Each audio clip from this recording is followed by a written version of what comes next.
No final da parte 1 dessa aula, nós falamos sobre os riscos de cárie, sobre os fatores de risco de cárie, a contagem de Streptococcus mutans e de lactobacilos. Então vamos falar agora sobre os testes microbiológicos de avaliação do risco de cárie.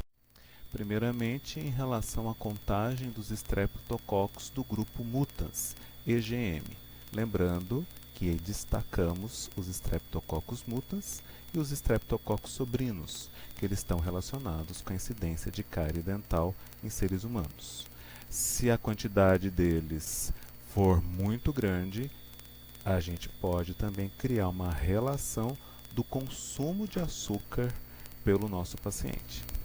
O meio de cultura utilizado, chama MSBS, é o meio Agar-Mites salivarius bacitracina sacarose, que é um meio chamado de Mites salivarius, onde a gente acrescenta 20% de sacarose e a bacitracina.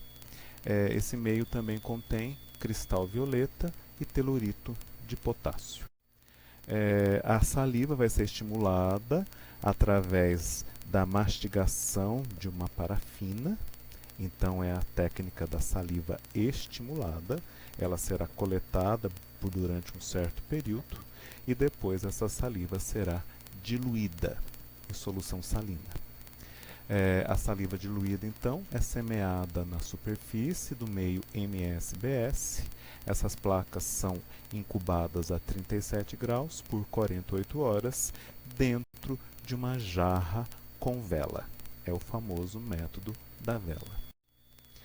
Após esse período, a gente vai fazer a contagem de colônias, as contagens de UFC.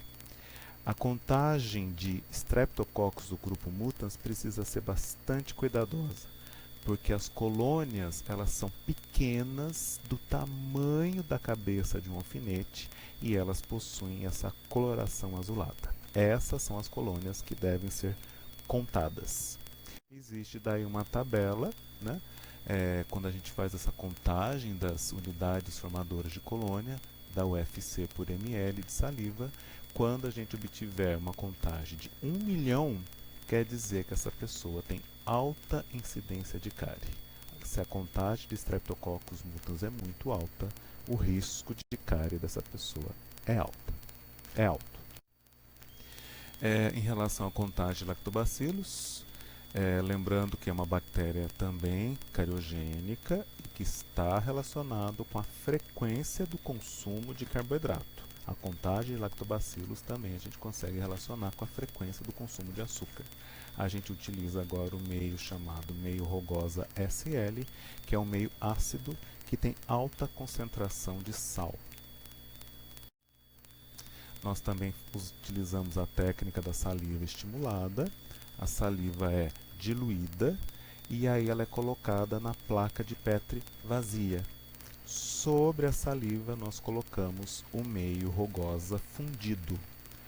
Nós realizamos um movimento para homogeneizar a saliva diluída com o meio de cultura derretido.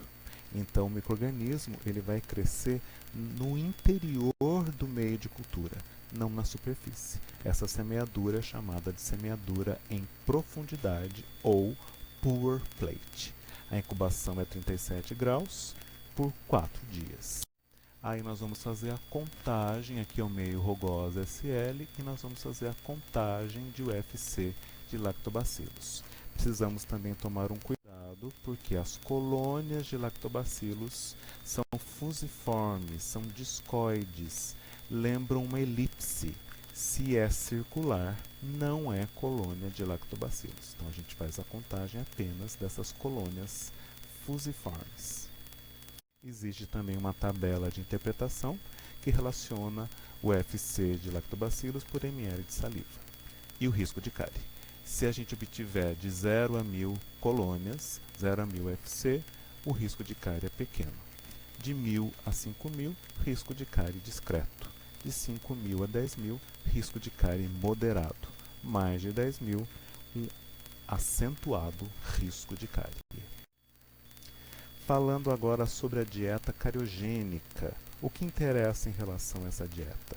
O tipo de carboidrato, né? Basicamente, se a pessoa consome carboidrato fermentável, como a sacarose, glicose e frutose. Existe no mercado um carboidrato que não é fermentável, é o xilitol, que é um adoçante muito utilizado em várias preparações.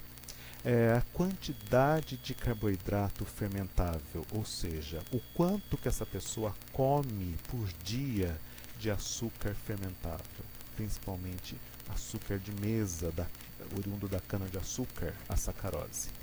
Viscosidade do alimento. Se o alimento é pegajoso, ele vai ficar mais retido ao dente.